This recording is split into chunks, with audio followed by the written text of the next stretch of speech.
Halo pemirsa, apa kabar? Senang sekali saya Astia Dika bisa kembali menemani Anda di program Talk Show yang syarat informasi inspiratif, apalagi kalau bukan bincang sehati.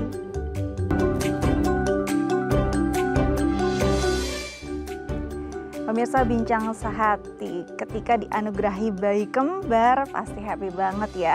Lucu banget gak sih kita punya dua anak sekaligus gitu dan mereka satu sama lain mirip, didandanin lucu-lucu gitu, biasanya suka kembar-kembaran gitu ya. Tapi esensinya bukan cuma di situ. Selama masa kehamilan banyak hal juga yang harus dijaga. Namanya juga ada dua manusia gitu ya, calon manusia di dalam rahim kita, pastinya risikonya ada. Perawatannya juga, treatmentnya juga mungkin harus lebih ekstra. Itu akan jadi topik kita hari ini. Tapi sebelum itu kita bahas dulu nih mitos atau fakta seputar bayi yang baru lahir. Oke, yang pertama adalah mitos atau fakta ya, kalau bayi yang baru lahir itu tidak boleh keluar rumah selama 40 hari. Nah, kalau kita lihat sekarang mungkin kalau kayak di pusat perbelanjaan begitu ya, sudah lihat tuh bayi-bayi yang masih merah-merah tuh udah dibawa sama orang tuanya gitu ya. Ada yang bilang, "Duh, jangan dong, gak boleh kemana-mana," gitu ya. Apakah memang gak boleh nih keluar rumah sebelum 40 hari? Atau sebenarnya tidak boleh keluar rumah ke area-area yang lumayan berisiko, seperti mungkin area yang terlalu padat, area yang mungkin udaranya tidak bisa dipastikan bersih gitu ya. Itu yang nanti kita akan tanyakan bersama dokter kita ya. Oke, selanjutnya adalah bayi harus dibedong agar kakinya tidak bengkok. Nah, kan kalau kita lihat ya, setelah bayi lahir biasanya identik dengan dibedong gitu ya. Ini katanya banyak yang bilang bisa berdampak baik agar kakinya tuh bentuknya ideal, tidak bengkok, tidak X atau O begitu ya. Nah, apakah impactnya seperti itu atau maksud dari bedong itu adalah untuk meluruskan si kaki agar tumbuhnya tidak bengkok, lurus, ideal gitu, sempurna, atau sebenarnya hanya untuk membuat si bayi merasa hangat? Itu yang akan kita tanyakan nanti, kita konfirmasi bersama dokter kita ya. Oke, selanjutnya adalah lapisan putih mirip lemak di kulit bayi karena ibunya jorok. Nah, ini nih rada nggak enak sih dengarnya ya. Tapi kalau kita lihat kan bayi sebenarnya ada beberapa kondisi ya saat dilahirkan. Ada yang memang ada banyak seperti apa ya, mungkin lemak atau apa gitu ya di bagian luar tubuhnya, di kulitnya gitu. Atau mungkin ada yang bersih gitu. Nah, apakah ini dipengaruhi oleh pola ibunya saat hamil? Apakah ada makanan yang sering dikonsumsi atau mungkin ada kondisi-kondisi tertentu yang menyebabkan si bayi ini lebih banyak gitu lapisan putihnya? Itu nanti kita akan tanyakan bersama dokter kita ya. Oke, selanjutnya tidur tengkurap buat bayi tidurnya lebih nyenyak. Nah, ini nih juga rada bingung nih ya. Kadang-kadang bayi tuh stylenya macam-macam ya. Kadang-kadang di bedong aja tuh tangannya mau keluar-keluar gitu. Tapi katanya dengan menengkurapkan si bayi akan tidurnya lebih nyenyak. Nah, sebenarnya apakah ada ada penelitiannya tentang hal ini atau memang cuma karena kebiasaan si bayi saja? Itu nanti kita akan tanyakan juga bersama dokter kita ya. Oke, selanjutnya adalah bayi tidak BAB selama 3 hari artinya konstipasi. Nah, kalau bayi kan kita lihat memang intensitas BAB-nya dalam sehari aja mungkin lebih dari 1 kali gitu ya. Nah, ini kalau 3 hari tidak BAB, apakah bayi masuk dalam kategori konstipasi? Apa yang salah gitu? Apalagi kalau bayinya ini di awal-awal kehidupannya kan hanya minum ASI ibunya misalnya gitu ya. Tapi kok bisa ya ada kondisi konstipasi? Itu nanti kita akan tanyakan juga nih bersama dokter kita. Oke, nanti kita akan jawab semua, bukan saya sih yang jawab ya, dokter kita yang jawab. Apa saja sih yang tadi kita jabarkan tuh mitos atau fakta, tapi setelah jeda ya, tetap bersama kami di Bincang Sehati.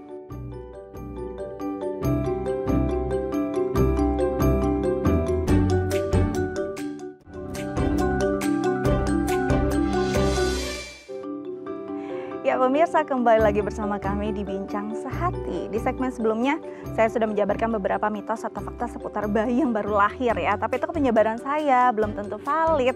Karena itu kita akan konfirmasi langsung bersama dokter kita. Sudah hadir bersama saya di studio.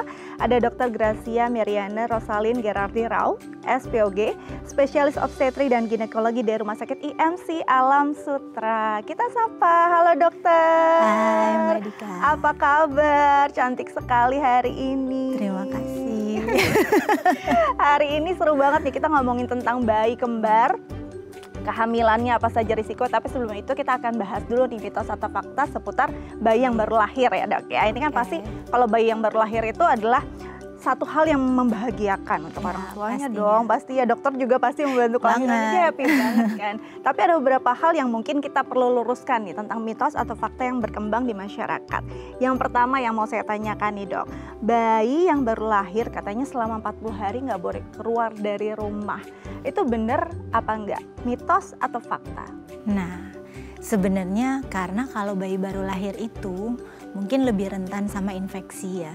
Apalagi kalau ada di udara luar atau kita bawa ke mall misalnya buat jalan-jalan ya, buat ditunjukin kalau ini loh bayi baru lahir dah. Tapi memang resikonya adalah infeksi. Makanya kenapa banyak orang tua dulu sering bilang jangan bawa keluar sebelum 40 hari.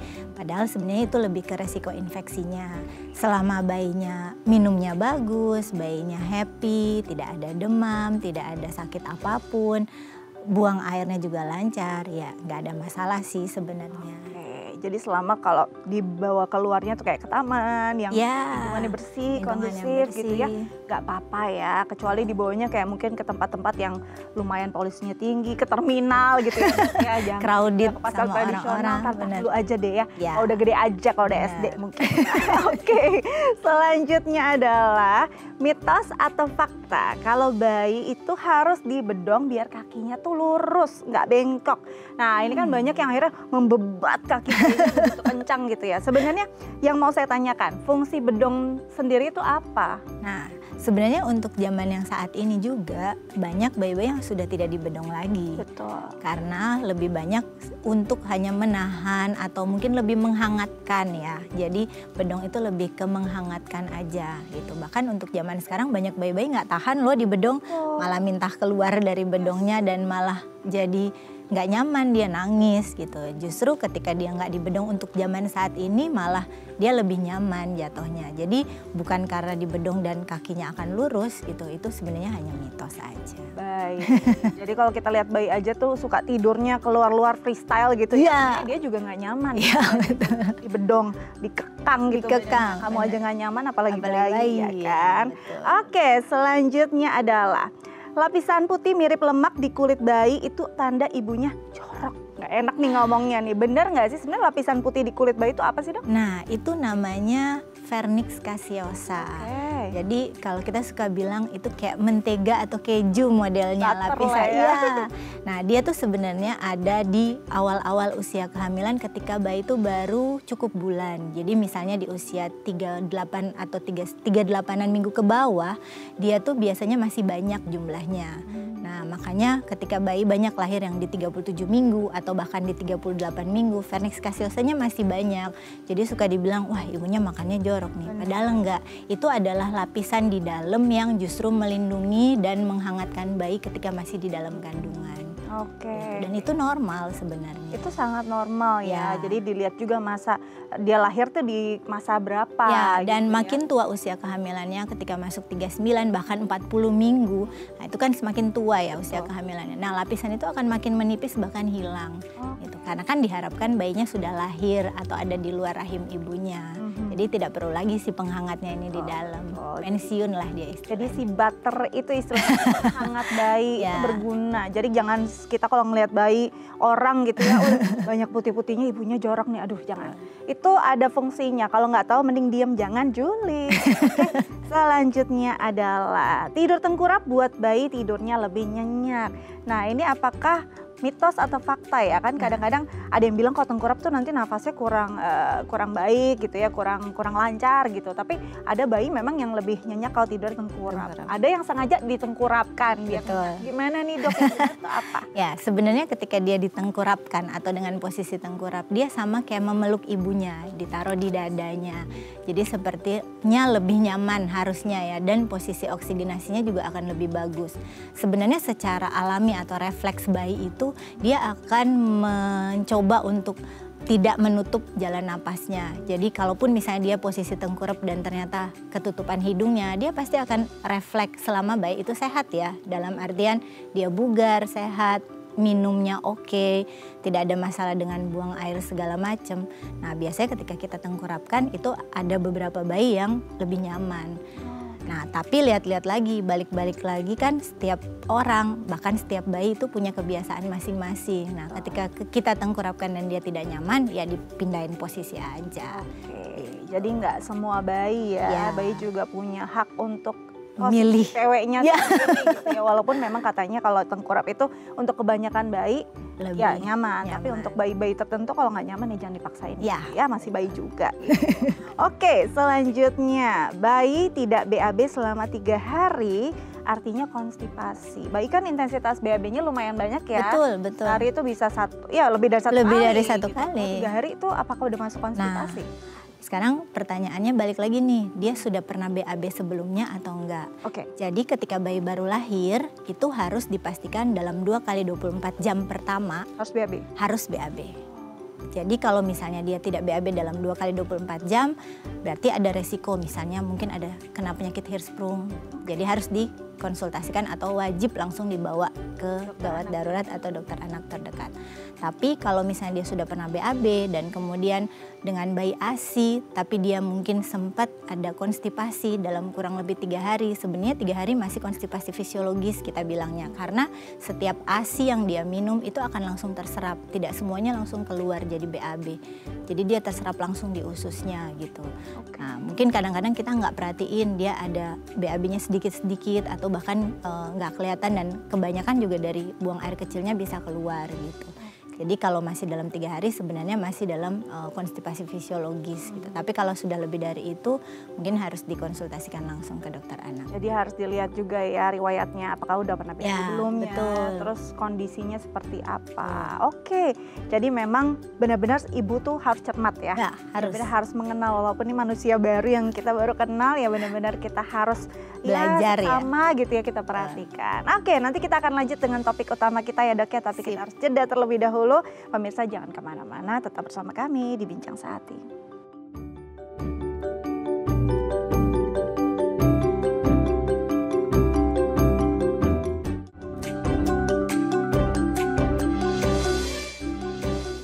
Kembali lagi bersama kami di Bincang Sehati. Hari ini kita akan bahas topik utama kita tentang bayi kembar, kehamilannya dan juga risikonya. Nah, bagi pemirsa di rumah yang punya pertanyaan terkait tema kita hari ini bisa menelpon kami di 021 290 32644 dan juga DM ke Instagram kami di @theifamily. Oke, kita lanjut lagi bersama dengan dokter kita, Dr. Gracia Meriana Rosalin Gerardi Rao, SPOG, Spesialis Obstetri dan Ginekologi dari Rumah Sakit IMC Alam Sutra. Oke Dok, kita bicara tentang kehamilan bayi kembar. Happy ya, orang kayaknya ada yang mau sampai program gitu bayi kembar gitu. Tapi kalau kita bicara tentang bayi kembar dulu nih, kehamilan dengan bayi kembar itu biasanya faktornya apa saja? Apakah karena genetiknya atau sebenarnya ada faktor lain yang bisa membuat seseorang hamil atau mengandung bayi kembar? Oke, jadi balik lagi kalau namanya kehamilan kembar ya. Kehamilan kembar itu kita sebut dengan multiple pregnancy. Bahasa kerennya gemeli. Ya. Jadi sebenarnya nggak harus cuma 2, dia bisa 3, bisa 4, bahkan ada yang bisa sampai 7 loh. Wow, itu paling banyak 7 atau ada lagi? Sampai sekarang aku dapatnya baru 7. Nah, jadi intinya adalah kehamilan kembar itu pada zaman saat ini lebih banyak karena kita punya teknologi berbantu untuk buat program kehamilan. Jadi bukan program bayi kembar ya, tapi lebih ke program kehamilan, di mana ketika kita memberikan obat-obatan menstimulasi sel telur setiap wanita yang dimana akan dengan berbantu misalnya bayi tabung ataupun hanya dengan obat-obatan. Nah, di situ akan menstimulasi sel telur jadi lebih banyak. Otomatis kehamilan kembar jadi lebih meningkat.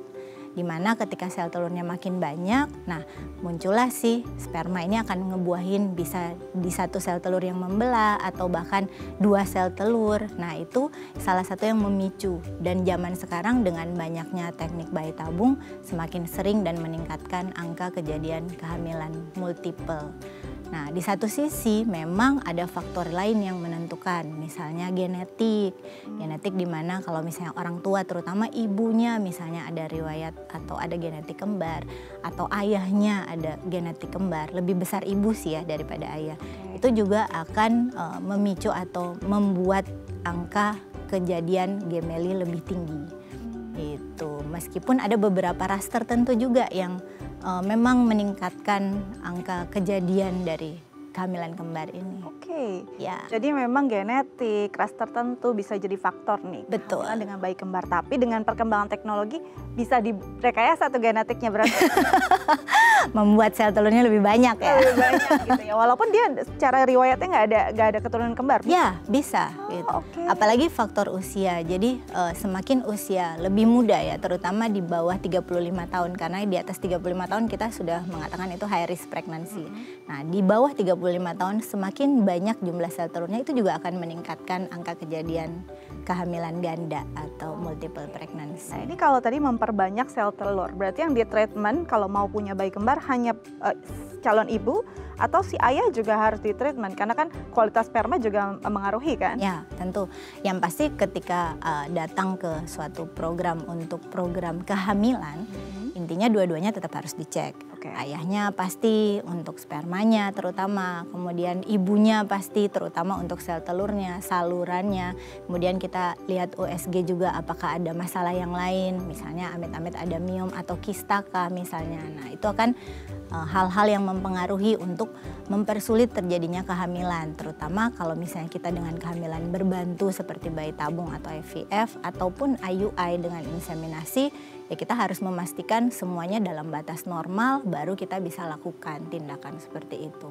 Oke, jadi semua dalam batas normal keduanya nih, baik ayah maupun ibu. Ya. Nah, kalau tadi kan dokter sempat bilang juga tuh kalau kondisinya ada miom atau mungkin ada kondisi-kondisi endometriosis segala macam itu memungkinkan nggak? Apakah memang harus ditreatment dulu nih masalah utamanya, baru ketika itu masih ada harapan untuk dia punya bayi kembar? Nah, balik lagi ketika kedua pasangan suami istri ini datang untuk memeriksakan dan ketika didapatkan ada masalah yang lain, tergantung yang dipilih nih apa. Jadi hasilnya kita tahu dulu, misalnya masalahnya ada di spermanya. Apakah kita bisa untuk inseminasi dulu? Nah, tapi balik lagi kita cek posisi miomnya atau posisi kistanya ini menghambat nggak sih gitu untuk terjadinya suatu kehamilan.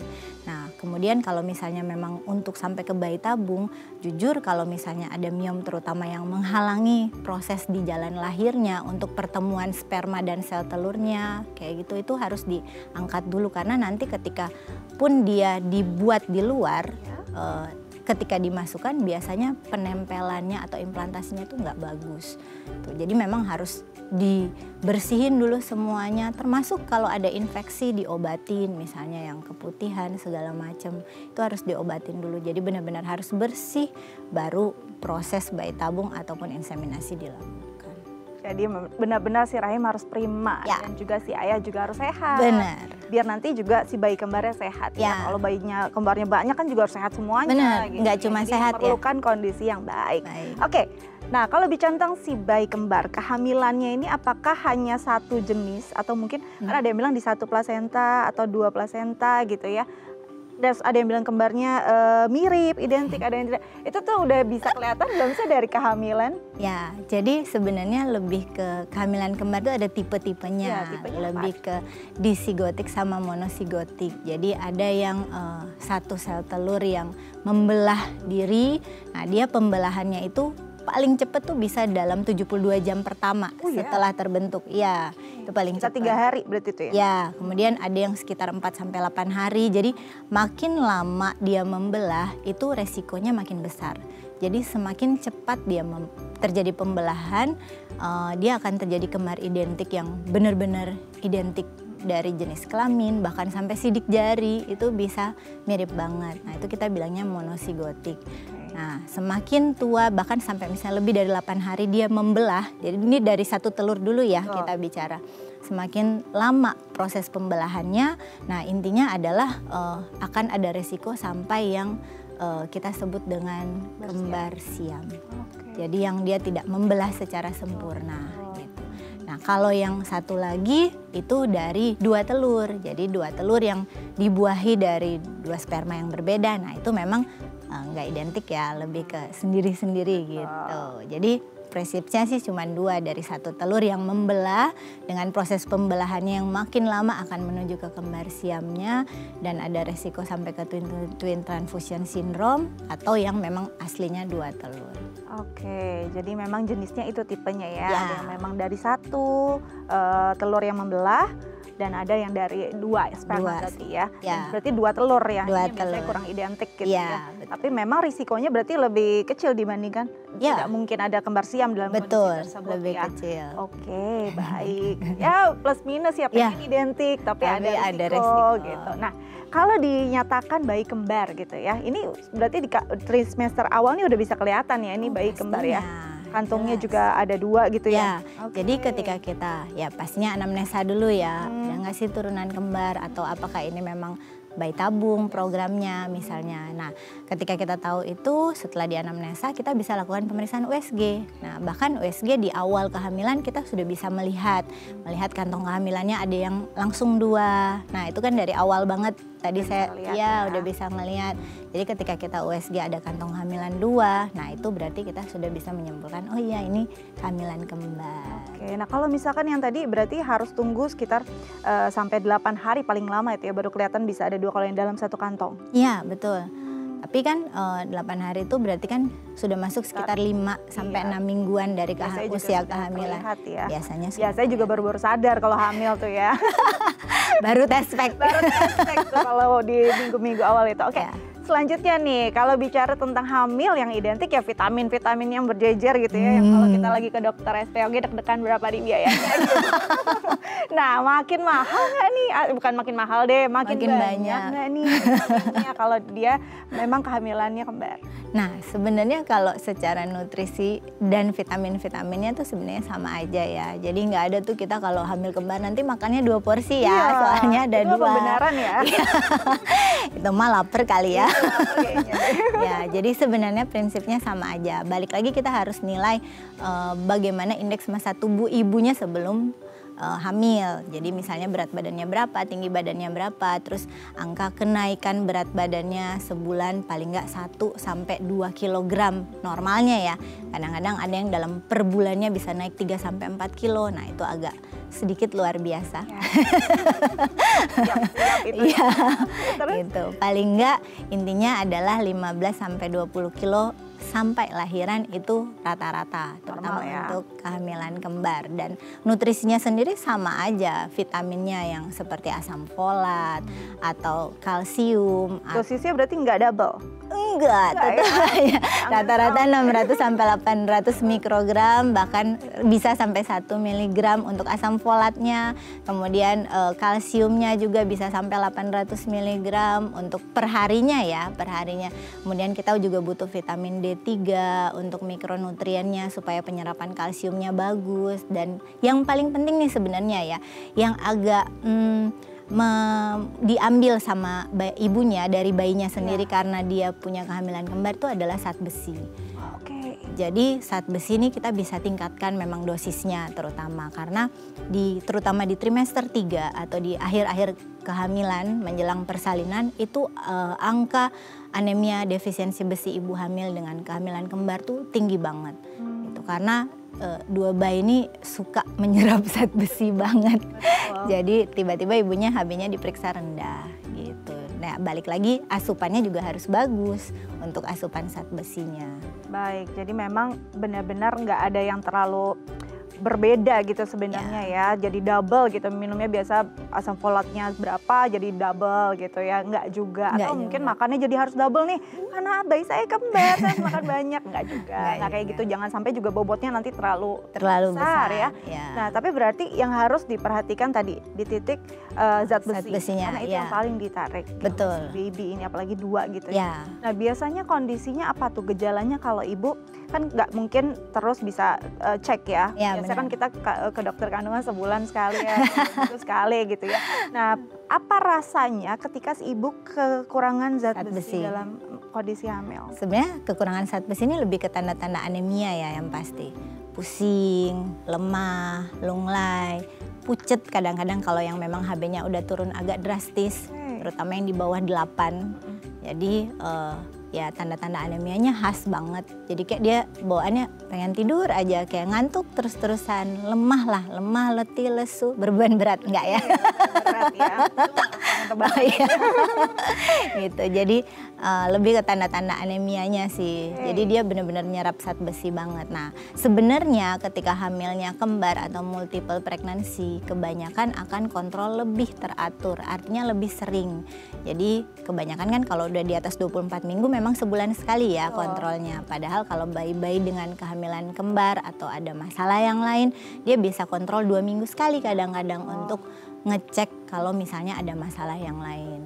Terutama masalah anemianya. Nah itu kan tadi kayak pusing, terus mungkin pucat, maunya tiduran aja, itu juga hampir dirasakan semua ibu-ibu kan, nggak terlalu khas nah, kan. Kalau kondisinya memang sudah ke arah anemia, berarti kan harus ada zat besi yang ditambah. Ya. Nah apakah itu secara oral atau sudah sampai di titik ada yang harus transfusi atau seperti apa? Oke, biasanya kita pasti harus mengecek secara laboratorium ya untuk memastikan nilai atau kadar hemoglobinnya berapa. Kalau misalnya memang kadar hemoglobinnya rendah atau di bawah 8, kadang-kadang kita bisa transfusi. Transfusinya bisa berupa darah atau bisa berupa zat besinya sendiri ditransfusi gitu dalam bentuk infusan. Tapi kalau misalnya masih lebih dari itu, misalnya 8 sampai 10 atau bahkan 10 ke atas, kita masih bisa berikan dengan asupan minum, bahkan dibantu dengan makanan yang kayak zat besi yang pasti. Betul. Itu ya sebenarnya kalau lihat fasenya, lihat tingkatannya lah ya. Nggak semua bisa pukul rata, tapi kalau memang kondisinya sudah haruskan ya memang harus ada tambahan zat besi atau mungkin transfusi. Nanti kita lanjut lagi ya dok ya. Siap. Tapi kita harus jeda terlebih dahulu pemirsa, jangan kemana-mana, tetap bersama kami di Bincang Sehati.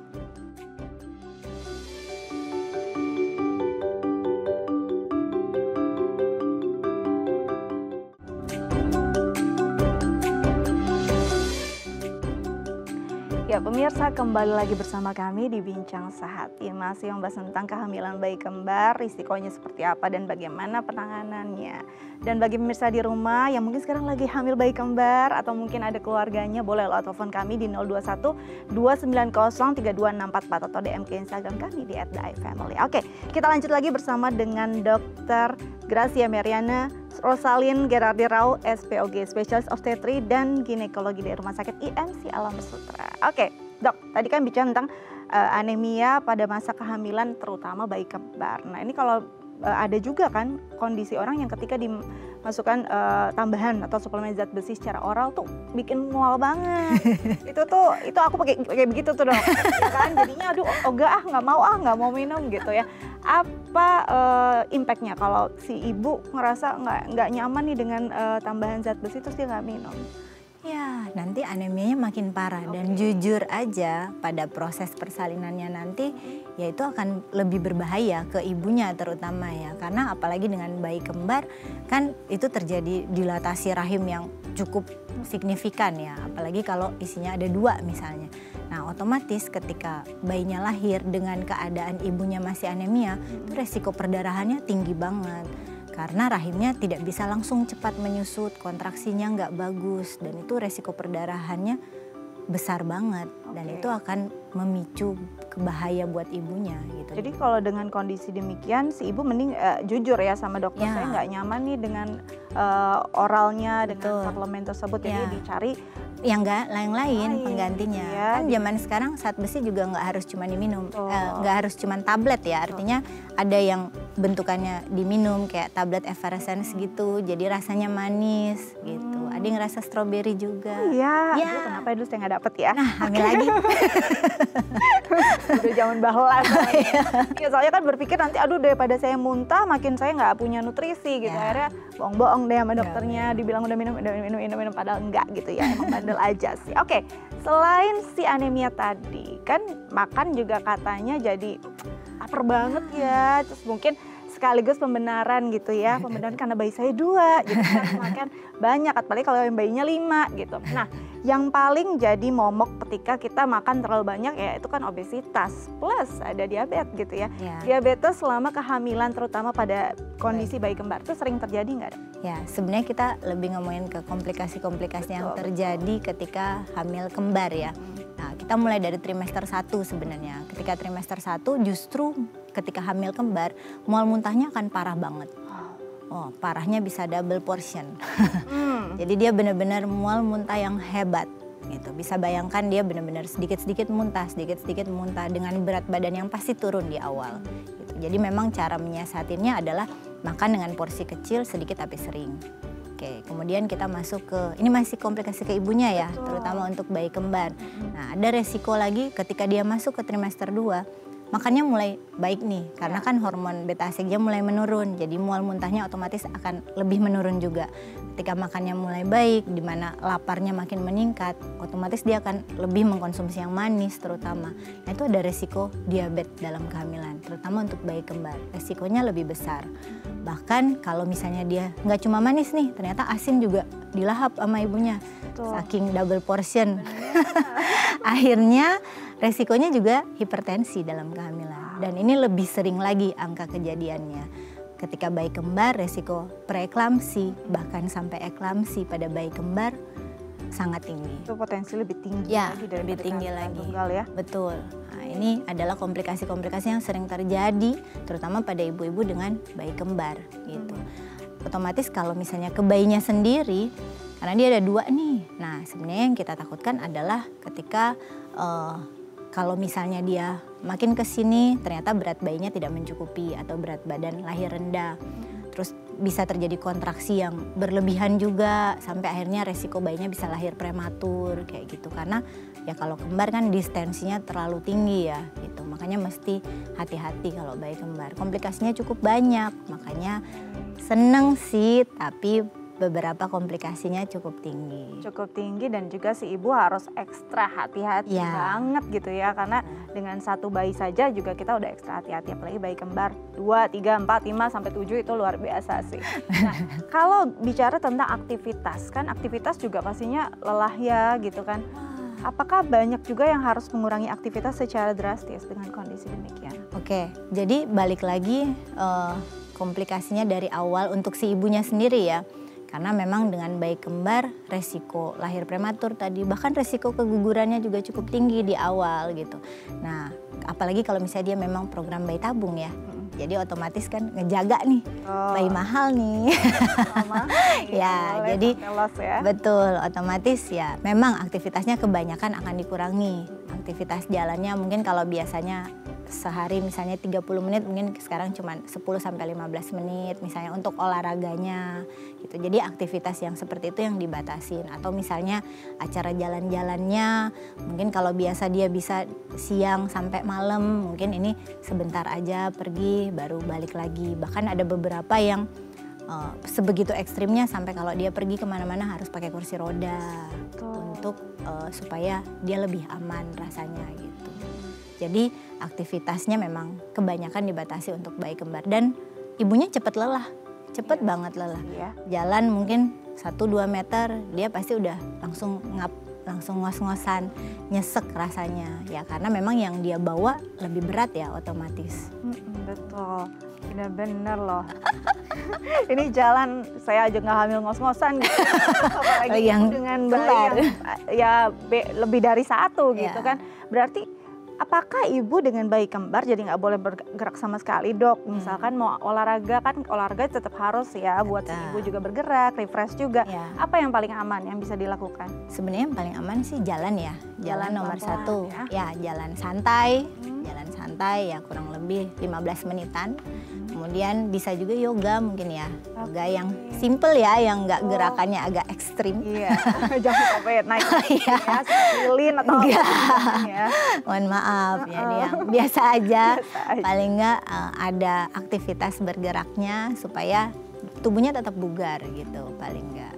Gitu. Oke, jadi memang harus sadar diri sih, apa yang kita lakukan tuh harus tahu kapasitasnya ya. Betul. Apalagi kalau misalkan kita yang biasa seneng banget jalan-jalan ke mall, keliling-keliling, kalau udah lagi kondisinya demikian harus dibatasin tuh, tahu diri gitu ya. Kalau udah lelah ya udah, memang masih banyak store yang kita mau datangin tapi capek.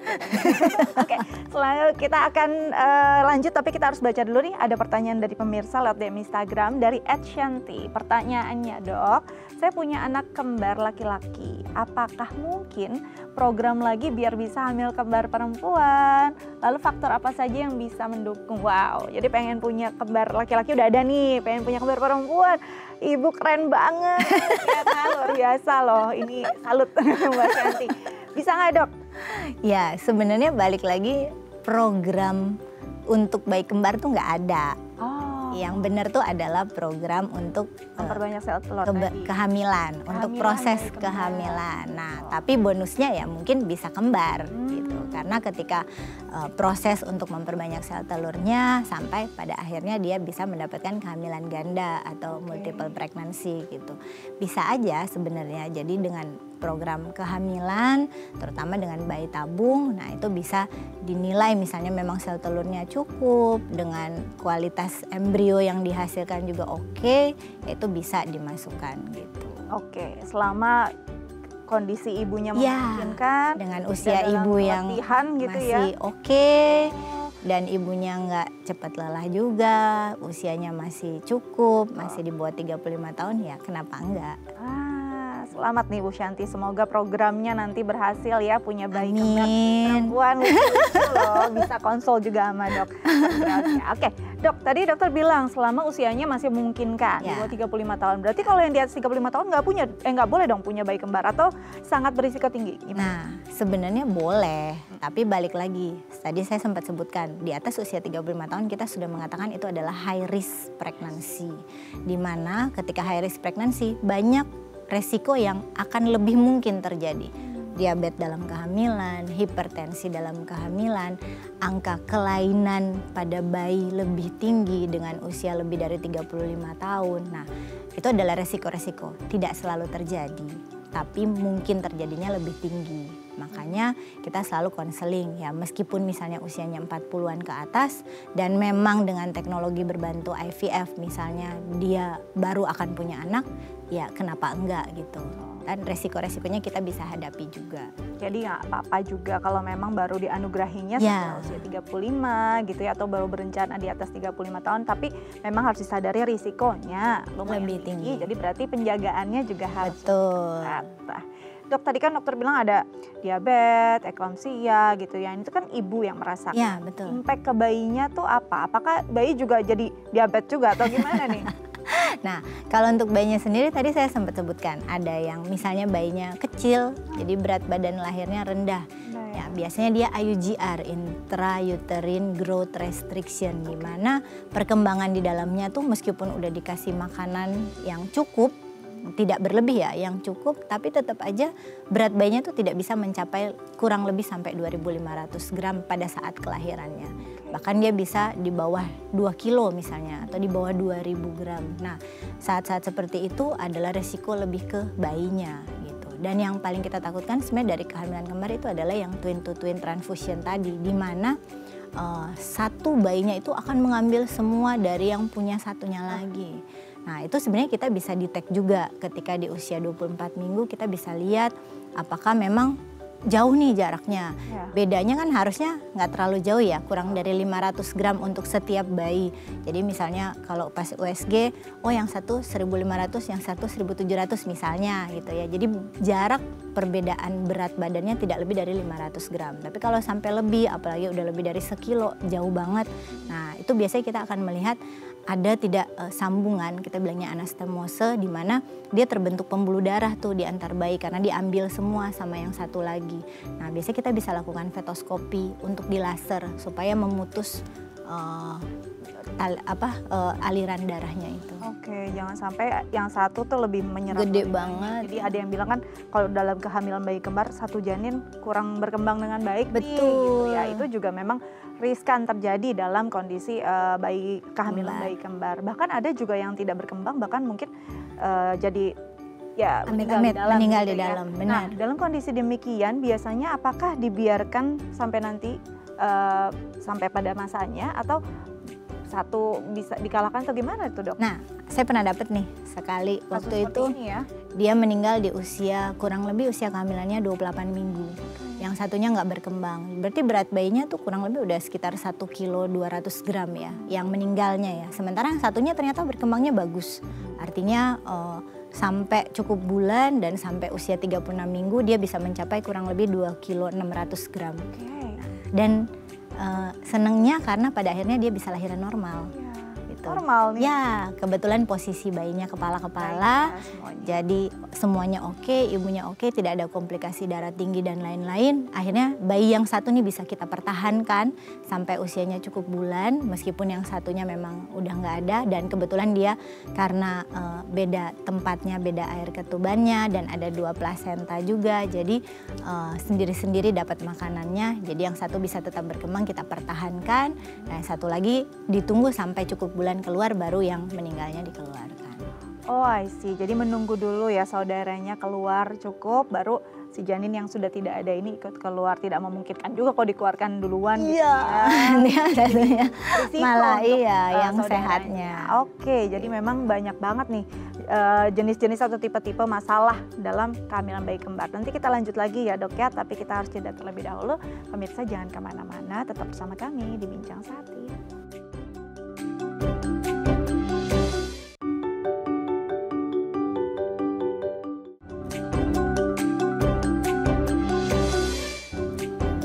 Ya pemirsa, kembali lagi bersama kami di Bincang Sehati, masih membahas tentang kehamilan bayi kembar, risiko dan juga penanganannya.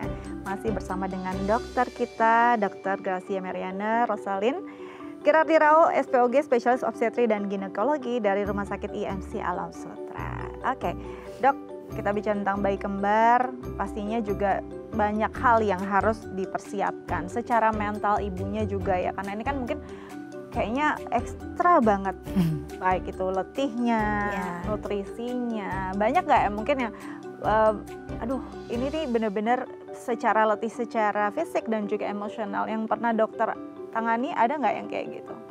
Wah, ada banget. Apalagi rata-rata kalau yang bisa hamil kembarnya tuh di anak pertama ya terutama. Ya mereka udah hamil pertama pasti syok kan ya. Langsung kelas berat. Iya. Udah hamilnya pertama, apalagi yang usianya mungkin masih tergolong muda misalnya. Jadi kaget, syok, ya biayanya juga. Otomatis kan harus ngebiayain 2 ya jatuhnya gitu. Jadi banyak yang bisa sampai moody banget, stres selama kehamilannya. Terus apalagi yang mual muntah di awal agak lumayan tinggi.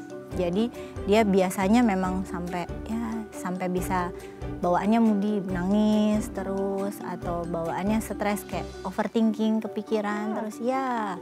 Sampai kayak gitu. Tapi beda lagi dengan yang misalnya memang usianya udah cukup matang dan memang dia dapatkan dari program bayi tabung misalnya.